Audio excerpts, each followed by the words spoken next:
Hey everyone, Dr. JC here again. Today we're going to talk about cardiovascular health and also how our genetics play a role with our cardiovascular health. We're also going to touch on a little bit the coronavirus. And I apologize, this video is going to be a little bit longer than usual. And I think this is an important topic and I want to cover it as thoroughly as I can. So let's get into it. So cardiovascular disease is pretty serious, and we're going to talk about how genetics contributes to this. And so cardiovascular disease is the number one killer nationally and also globally.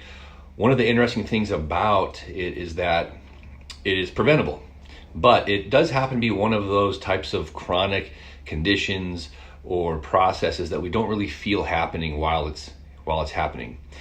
And we even tend to have kind of a throw caution to the wind approach in many cases with regard to our heart health, such as things like our nutritional habits, our lifestyle habits, and certain environmental conditions that may have an elevated risk for cardiovascular disease.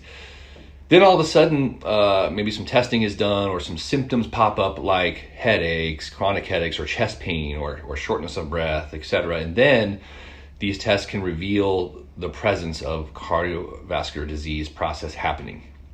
But wouldn't it be nice to know if we happen to maybe genetically be at a higher risk of developing cardiovascular disease? I think it would be so good to know this. That way we can maybe use this bit of knowledge to take action now, to work at preventing the damage to our blood vessels and even start to reverse and repair the health of our circulatory system. In fact, regarding the coronavirus, one of the comorbidities are those individuals that have certain risk of pre-existing cardiovascular concerns. So that's why there's a link there with the coronavirus. So let's talk about what is one of the factors that can and will contribute to a person's risk for cardiovascular disease. Well, it turns out that one of the important core factors here is the sensitivity and the health of what is called the glycocalyx of our blood vessels. So what the heck is the glycocalyx of our blood vessels? What it is think of our glycocalyx as the Teflon coating that's on the inner lining of your blood vessels, like the Teflon coating in a frying pan. It's that inner lining of our blood vessels. You see, every living, breathing, waking, sleeping moment of our life, blood is pumping and swishing past the inner lining of our blood vessels.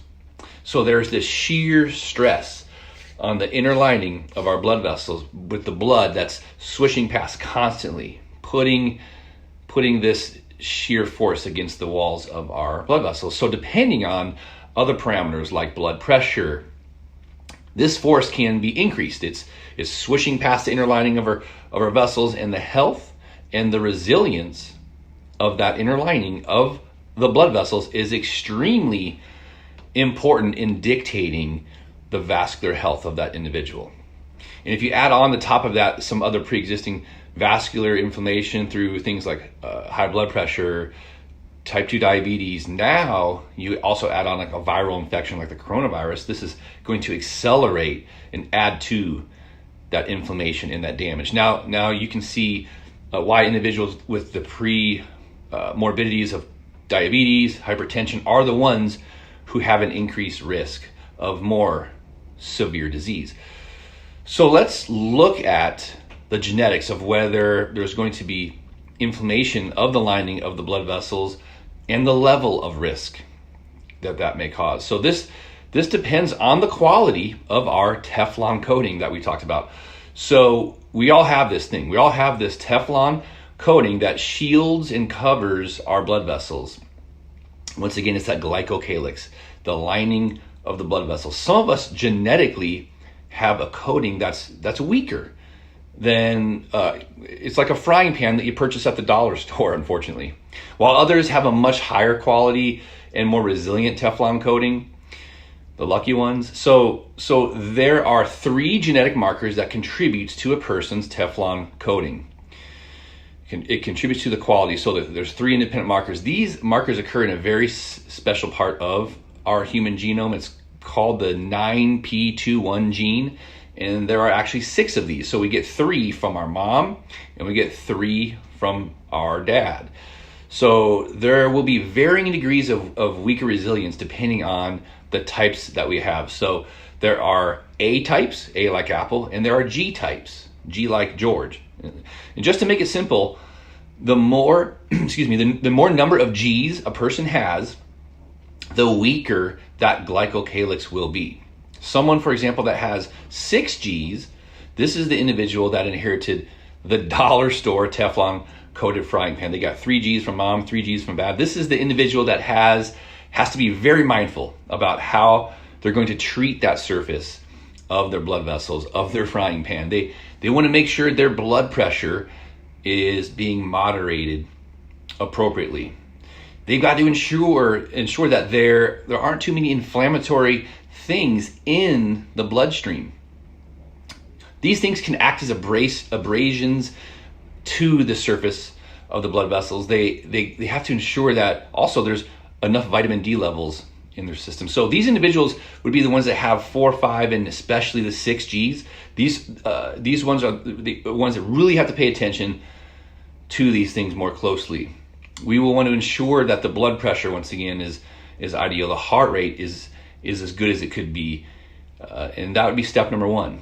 And step number 2 are, once again, those things that are in the bloodstream and the things that are getting into the blood. These things need to be monitored and controlled. Oftentimes, inflammatory things can really be like a Brillo pad to their Teflon lining.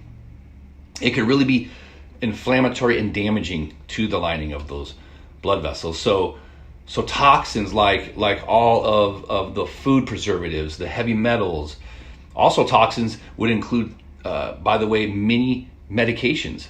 So things like pharmaceuticals.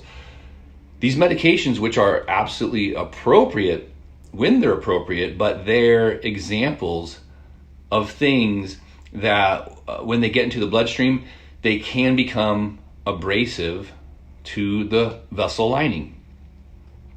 Chemical toxins and even some of those harsh cleaning products, chemical-based detergents, spray detergents, and some things that you breathe in, like these polycyclic aromatic hydrocarbons, the smelling things that we breathe in. We go down the cleaning aisle of the store, the artificial air fresheners, so forth and so on. When they enter the body, they can get into the bloodstream and become very inflammatory. So like smokers, for example, most smokers actually die from cardiovascular disease, more so than lung disease. The toxins create so much inflammation and damage to their blood vessels. It's the toxins that are in the cigarette smoke that enters through the lung into the bloodstream.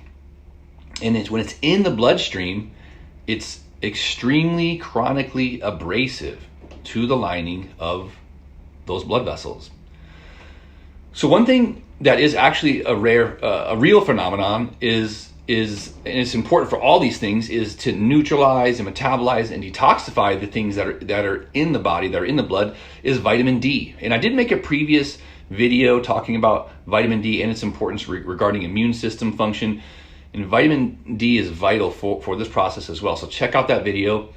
But people who have more of the G versions of this gene, especially those with 6 Gs, need to take action steps to preserve their Teflon coating, avoid toxins, control inflammation that's in their body, control blood pressure, make sure their detoxifying pathways are functioning optimally. Make ideal dietary choices to nourish the blood vessels and calm down inflammation. So there are specific genes, once again, that we inherit from our parents. And just because you might have 4, 5, or 6 Gs doesn't mean that you are for sure destined for heart disease or a heart attack or early death. We can take some action steps now, but the first step in this process is knowing where you are, and then you can begin doing the ideal specific tweaks little by little to make really a huge difference in the trajectory of your health and your life. You might be one of those rare unicorns, who knows, out there that has all A's. Those would be the people when they're 80 years old, their blood vessels can sometimes still look like a 20-year-old. And we know that when this happens, doctors are always like puzzled, and of course we're asking things like, what is your secret? What's your secret lifestyle? What did you eat all these years? What did you do? And of course, that's important. What they did is important, but those are the 0G individuals. They have all A's. They are the lucky ones. Of course, what they do and how they eat still is important, like it is for all of us. But having your genes looked at is the real way to know what is your real underlying risk and how resilient are your blood vessels. This is why we test and don't guess. So I really hope this video was helpful and educational. Thanks for watching, and I'll see you on the next video.